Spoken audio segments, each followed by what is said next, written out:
Assalamualaikum warahmatullahi wabarakatuh. Bertemu kita lagi dalam rancangan Mystic Horror. Apa khabar guys? Sihat? Diharapkan anda semua berada di dalam keadaan sihat sejahtera dan walafiat. Malam ini, malam yang istimewa. Bertemu kita lagi, Alhamdulillah.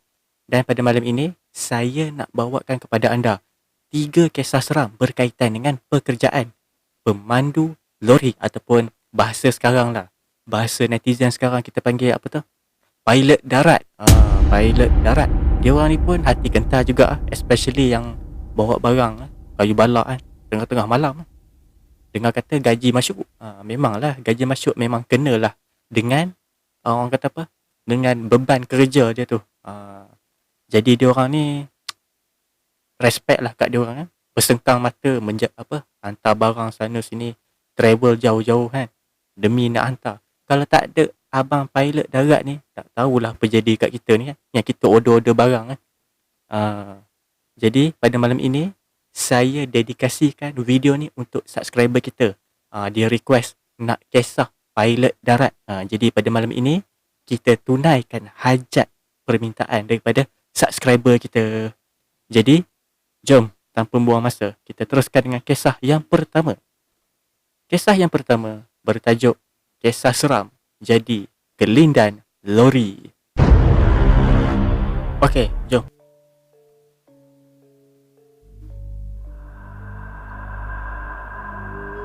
Baik, ini adalah kisah pengalaman seram yang membuatkan saya meremang bulu rumah sampai habis. Rasa kecut kepala juga waktu tu. Tetapi pengalaman ni tetap segar duduk di dalam minda saya sampai bila-bila. Baik, untuk introduction, pakcik saya adalah seorang driver lori trailer. Dia membawa muatan kayu balak dekat area peneroka balak. Adalah satu hari ni, pakcik saya ni tiba-tiba ajak saya jadi kelindan lori dia. Jadi ini adalah kisah masa saya kecil-kecil dululah. Saya ni cuma peneman kepada pakcik saya saja. Buat orang kata apa, buat kawan lah, orang kata apa, buat semangat. Waktu tu saya baru berusia 11 tahun. Boleh lah nak tolong-tolong dia, tapi tak adalah nak angkat kayu balak, ya tak? Gila nak angkat kayu yang besar gedabak tu. Jadi saya hanya bantu apa yang disuruh saja, macam acak besi penghadang ke, tarik rantai ke, kerja yang ringan-ringan lah begitu. Nak angkat kayu balak memang tak lah, kecuali kalau anda ada super power macam Incredible Hulk, tak pun badang. Jadi korang tahu lah kan, balak-balak tu ada dalam hutan. Ni adalah first time saya nak lori dengan pakcik. Sebenarnya saya dah lupa lah apa nama area tu, tapi kawasan tu memang dikelilingi hutan sangat tebal. Kayu balak tu semua nak dibawa, dihantar ke sawmill ataupun kilang yang proses kayu tu lah. Jadi lori pakcik saya ni pun sampai lah dekat area tu. Waktu tu siang lagi lah. Waktu berangkut siap tunggu giliran apa semua tu, sampailah membawa ke malam. Macam tu lah rutin diorang. Barulah saya tahu.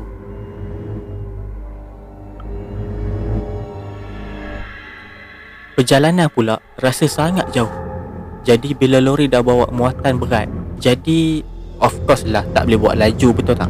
Bila beban dah banyak, macam kita tengok dekat highway lah, lori yang bawa muatan penuh tu kan, dia slow je dia bawa kan. Dah tentulah kena bawa berhati-hati. Tambah pula jalan pula tak berturak. Laluan dia agak berlubang-lubang dan orang kata apa, berbatu dan tidak stabil. Dan kena redah ke ladang kelapa sawit. Jadi sampailah dekat satu area ni. Bila dah sampai dekat satu area ni, macam tiba-tiba nak terkencing. Dah tak tahan dah. Dah kepit habis dah.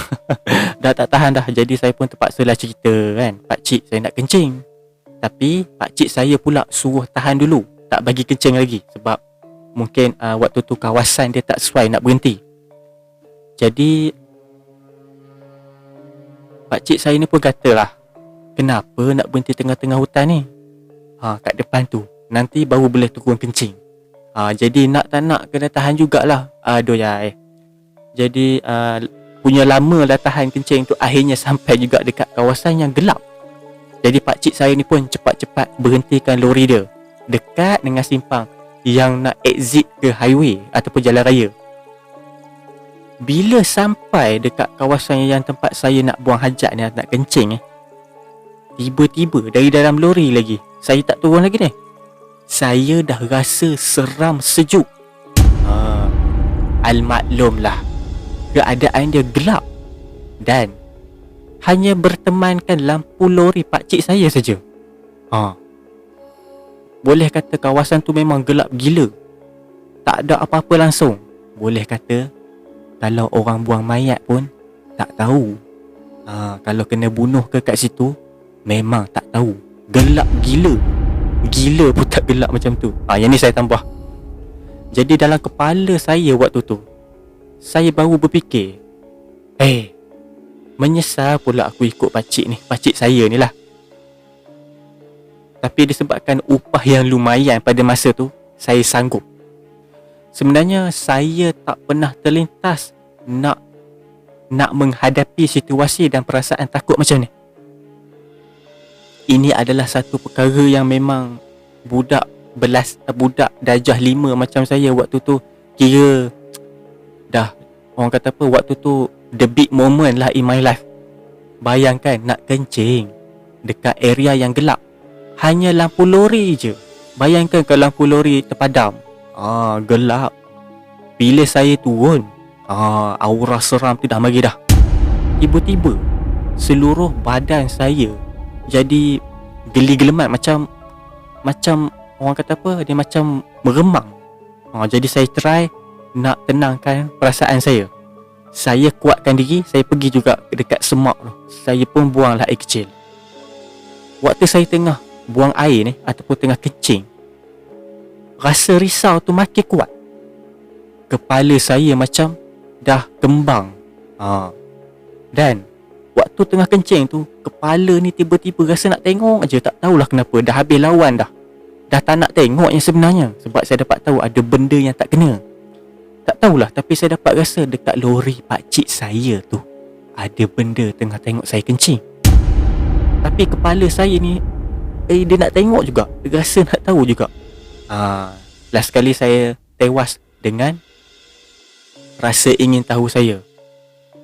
Waktu saya tengah kencing tu, tengah syok kencing kan, tiba-tiba saya terdongak juga. Memang betul dekat lori pakcik saya tu macam ada kelibat. Ya, memang. Tetapi bukan dalam lori pakcik saya. Atas bumbung lori pakcik saya nampak ada lembaga besar hitam atas kayu balak. Mata dia pula merah menyala, tengah renung dekat saya. Allahu Akbar waktu tu. Rasa macam nak, kalau boleh nak tahan pula air kencing yang lebih tu. Jadi waktu tu kencing saya terus jadi tak lawas. Terketar-ketar lutut saya. Jadi cepat-cepat saya zip seluar, lari panjat lori. Pakcik saya tu tutup pintu. Terus saya macam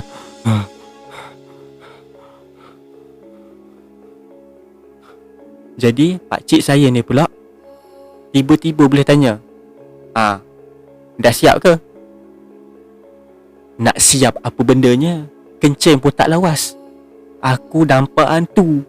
Sepatutnya pakcik aku ni temankan aku ni, tak? Dia tunggu dalam lori je.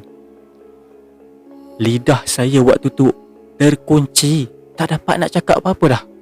Saya hanya terdiam dan tak dapat nak cerita dekat pakcik saya tentang apa yang saya tengok. Mungkin pakcik saya tak perasan, tapi disebabkan lidah saya keluar, saya tak dapat nak bercerita dengan dia. Jadi pakcik saya pun teruskanlah perjalanan. Sepanjang perjalanan, hati saya langsung tak tenang. Asyik terbayang benda tu sedang perhatikan saya.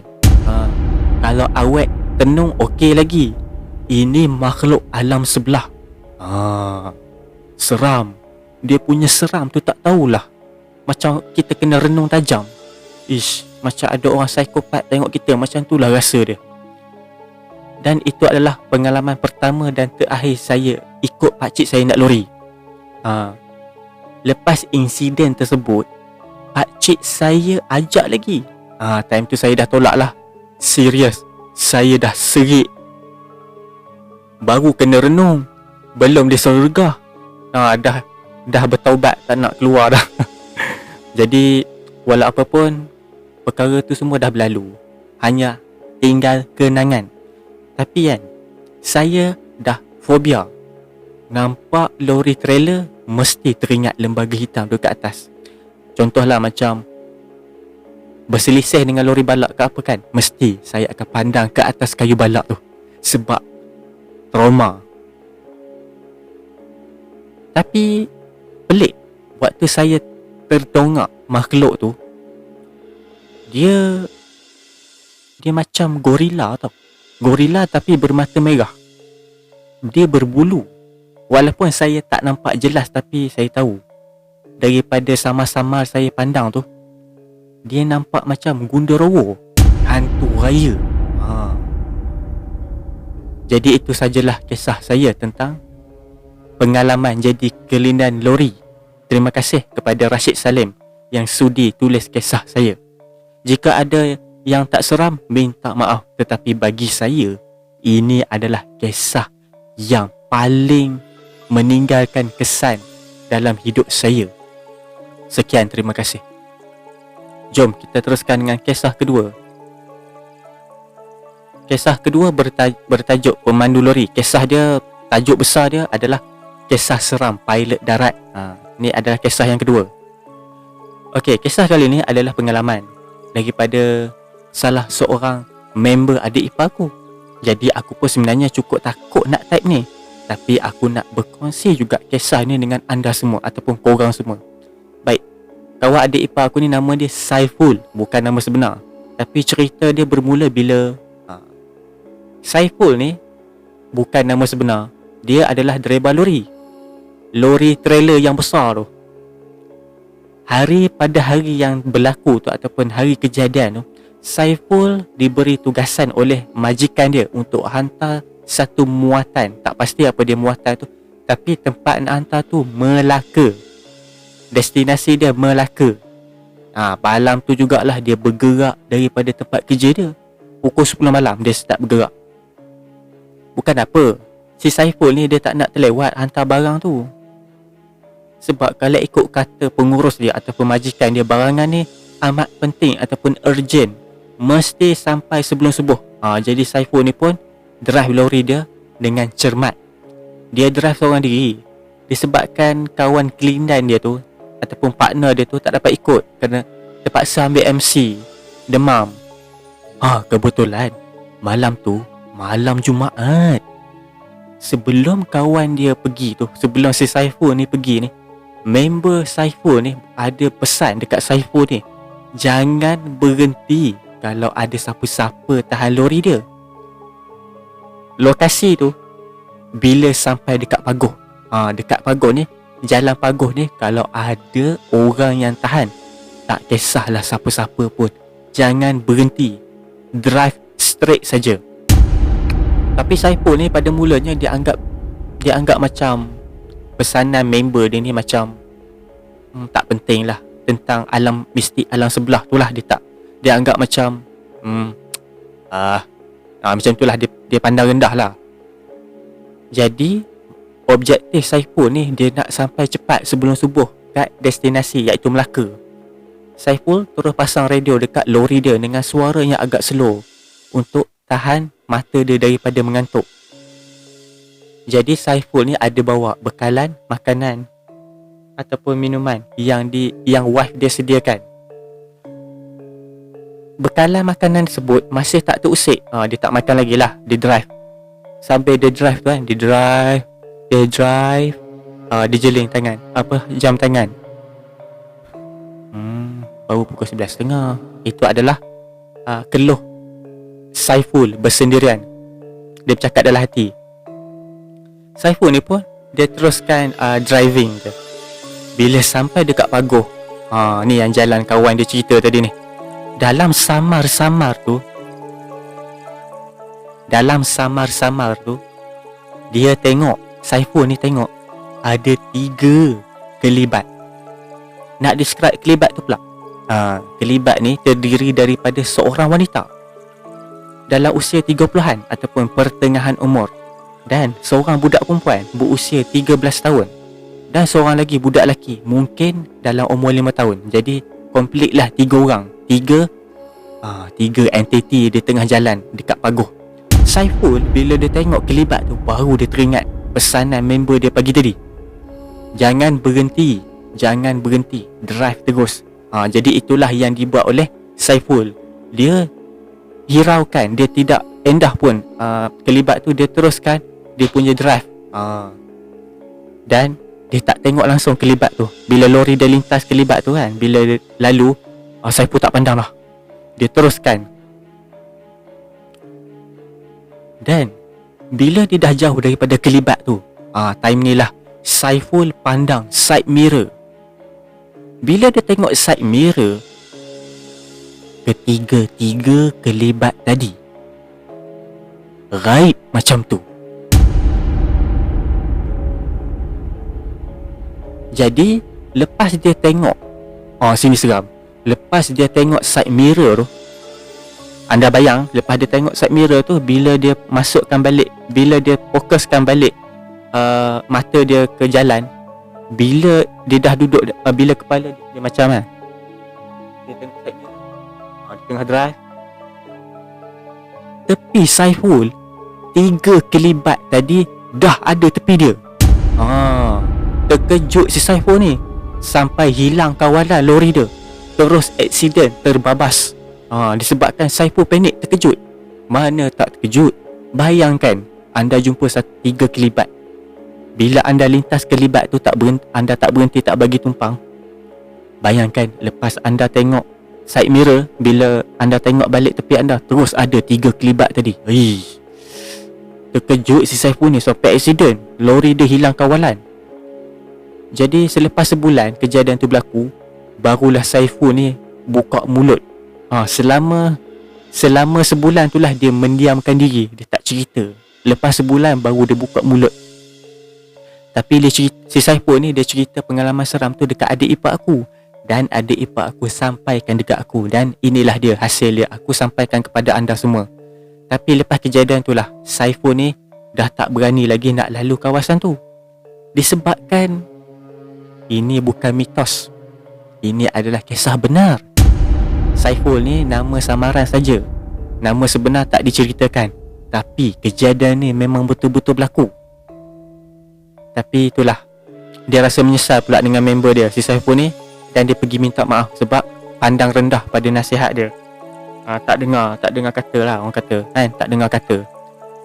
Jadi itulah, orang kata apa, setiap yang berlaku pasti ada hikmah dia, dan hikmah dia tu hanya Allah sajalah yang tahu.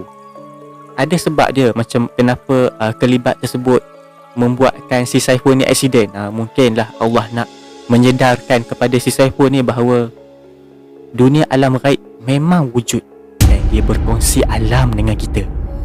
Kita je tak nampak. Mungkin boleh jadi dia ada di mana-mana.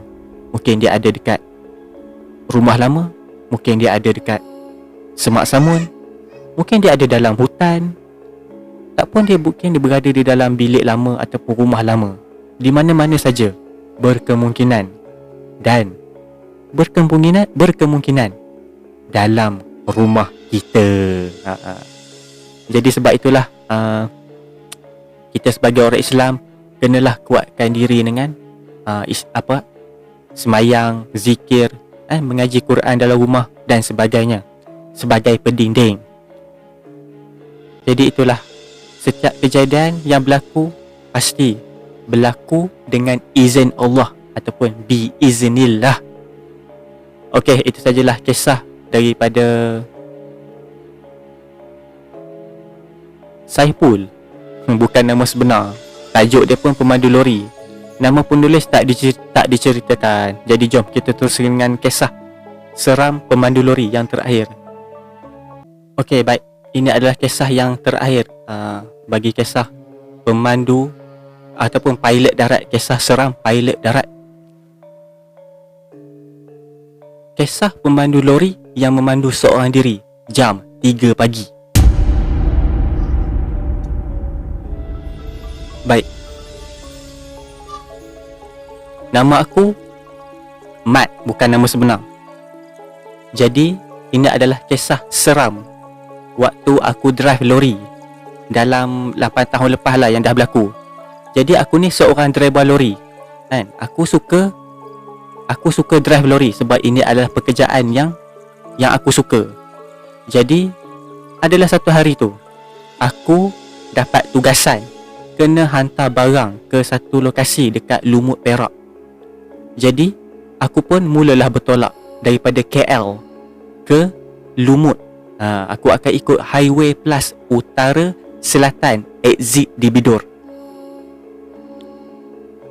Aku pergi ke Lumut macam biasa. Aku akan bergerak pukul jam atau 3 pagi daripada tempat kerja.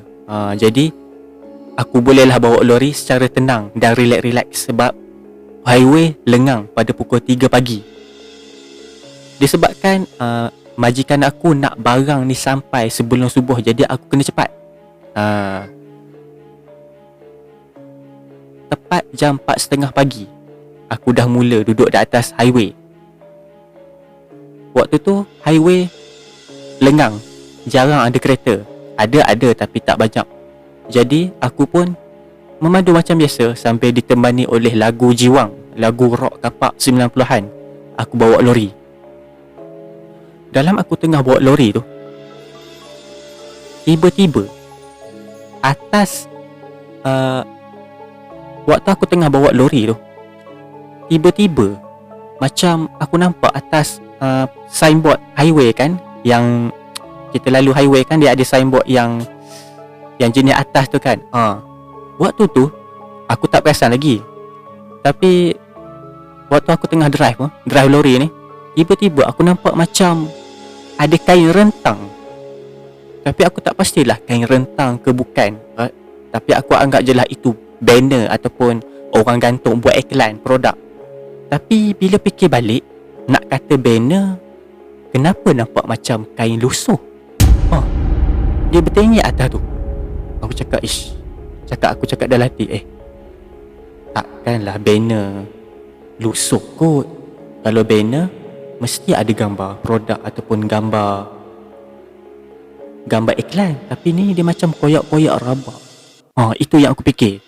Jadi waktu tu aku dah mula keras kejung dalam lori tu. Tapi nasib baik aku masih kawal. Jadi aku pun cuba switch radio tu kepada radio yang mengaji pula. Dan pula radio rosak tiba-tiba. Jadi aku pun drive lagi. Aku cuba buka handphone aku pula. Dan lah internet tak ada line kat situ. Aku cakap, Allah, sudah. Dah lah lori aku tu besar kan. Aku pula bawa seorang-seorang. Kelindan yang nak teman aku tu tak dapat nak teman aku sebab dia ada hal kecemasan. Jadi aku pun teruskanlah memandu. Aku kuatkan hati aku baca zikir. Dan waktu aku tengah drive lori tu, dalam dah beberapa kilometer lah, dah jauh duduk atas highway, tiba-tiba aku rasa lori aku ni macam ada benda naik. Sebab aku tengok daripada side mirror aku tu, nampak macam ada kain berterbangan. Jadi aku pun ingatkan itu kain balut barang muatan. Jadi aku anggap itu je lah. Tapi yang buat aku terkejut tu, kain yang aku anggap pembalut lori tu, balut kan lori kan, kalau kita tengok kan dia balut canvas tu kan berterbangan tiap angin. Jadi dia anggap macam tu lah. Tapi yang peliknya, macam mana canvas tu boleh jadi warna putih dan lusuh? Aku cakap nilai macam dah ni. Aduh waktu tu aku dah panik. Aku dah tak tahu nak buat apa. Aku takut hilang kawalan. Dan Nak tahu apa berlaku? Bila aku pandang belah kanan, nah, kakak cantik menyeringai tepi lori aku. Allahu Akbar, Allahu Akbar. Aku nasib baik nak terbabas ke divider. Astaghfirullahalazim. Aku macam tu lah. Aku tepuk dada. Tapi lori masih boleh kawal. Tapi cuma aku terpusing steering sikit je. Tapi nasib baik tak ada kenderaan lain pada waktu tu. Waktu tu rasa macam berdebar gila jantung. Adrenaline rush ni jangan cakap lah. Rasa macam nak terkucil. Seram. Bayangkan dia menyeringai kat tepi tingkap. Kan kita bawa kan dia tingkap tepi ni kan. Mula-mula dia macam melekat dekat lori. Tiba-tiba menyeringai. Nak kata wajah dia memang hodoh. Macam nenek tua. Bergigi taring. Mata merah. Rambut dia, ya Allah, macam 5 tahun tak shampoo. Berkutu. Aku terkejut gila. Jadi nak hilangkan rasa takut, aku cuba cari RNR yang terdekat. Serius, ini adalah pengalaman seram yang paling aku takkan lupakan. Jadi aku pun teruskan memandu lagi. Tapi kali ni aku diganggu dengan lori tiba-tiba jadi berat. Diganggu stage kedua dah ni. Jadi tiba-tiba lori aku macam slow. Padahal lalu jalan highway rata, bukan naik bukit. Tapi lori aku jadi macam slow, macam nak rosak. Tiba-tiba. Jadi aku cuba kuatkan diri aku. Aku baca ayat kursi dalam hati. Mulut ni memang dah tak tahu nak kata apa dah. Terkunci. Macam ada orang tutup macam ni. Jadi aku pejamkan mata. Aku berdoa banyak-banyak pada Allah. Berilah kepada aku kekuatan. Aku pun tak tahulah datang daripada mana kekuatan tu. Aku azan dalam lori tu, Allahu Akbar, Allahu Akbar. Alhamdulillah, lori aku tiba-tiba boleh laju balik. Rasa lega. Jadi aku cepat-cepat singgah dekat RNR. Lega-lega. Jadi dekat situlah aku segarkan diri. Aku pergi basuh muka. Aku semayang sunat. Dan lepas habis semayang sunat, aku refreshkan diri aku dengan sedikit. Aku belilah makanan dan makan. Waktu aku rehat tu kan, memang aku rasa macam dah tak nak teruskan kerja jadi driver lori ni. Rasa menyesal sangat pilih bidang ni. Tapi nak buat macam mana, itu adalah cara aku mencari rezeki. Jadi lepas makan dah refresh, aku pun teruskan memandu. Lepas aku dah teruskan memandu, rasa seram tu masih ada. Aku masih lagi berjaga-jaga. Dan kali ni radio dah elok. Jadi aku terus buka radio mengaji. Aku biar dia terbuka. Aku dah tak kisah. Dan aku buka lagi yang dekat handphone nak bagi padu sikit. Jadi aku pun alhamdulillah sampailah ke destinasi yang nak hantar barang. Tapi kan, kedua-dua kejadian yang aku alami tu memang betul-betul seram. Saya tak tahulah bagi anda mungkin tak seram, tapi bagi saya itulah seram. Dia menyeringai dekat tepi tingkap aku. Itu sajalah kisah yang aku dapat kongsikan pada malam ini. Terima kasih kepada anda semua yang mendengar kisah saya. Okey, itu sajalah kisah yang aku dapat kongsikan pada malam ini. Kisah seram pilot darat. Seram lah kisah-kisah dia orang ni. Tak tercapai di akal ya. Mungkin dia orang ada banyak pengalaman tapi dia orang tak nak share lah kot kan. Tapi kepada siapa-siapa yang dengar jalan ni, jalan pula dah. Siapa yang dengar video ni pada malam ni, yang bekerja sebagai pemandu lori, bolehlah kongsi-kongsi cerita. Nak dengar juga kan. Jadi takut tak? Seram lah. Aduh. Okey, terima kasih kepada anda semua yang dah menonton channel Mistik Horror. Terima kasih kepada anda semua yang dah like, share dan subscribe. Kepada yang masih belum, silalah like, share dan subscribe. Jumpa anda on the next video. Assalamualaikum.